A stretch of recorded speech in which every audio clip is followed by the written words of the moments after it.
पंढरपूरमध्ये एसटीतून आरक्षणाच्या मागणीसाठी धनगर समाजाचं उपोषणकर्ते दीपक बोराडे यांची तब्येत खालावली। मुख्यमंत्र्यांकडून फोनवरून उपोषणकर्ते दीपक बोराडे यांच्या तब्येतीची विचारपूस करण्यात आली। पालकमंत्री चंद्रकांतदादा पाटील, मंत्री अतुल सावे, मंत्री शंभूराज देसाई, आमदार गोपीचंद पडळकर यांचं शिष्टमंडळ उपोषणकर्त्यांच्या भेटीसाठी रवाना झालं आहे।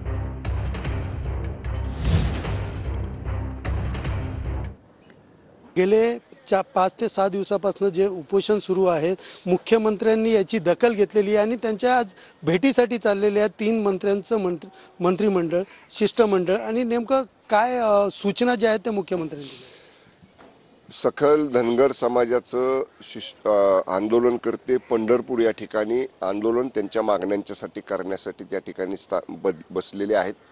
माननीय मुख्यमंत्री एकनाथजी शिंदे साहेबांनी काल त्या आंदोलनकर्त्यांच्या बरोबर फोनवरून संपर्क साधला, त्यांच्याशी चर्चा केली आणि तातडीनं आम्हाला तिन्ही मंत्र्यांना कालच माननीय मुख्यमंत्री महोदयांनी आदेश दिलेले आहेत की तात्काळ तुम्ही पंढरपूरला जाऊन त्यांची भेट घ्या, त्यांच्याशी चर्चा करा।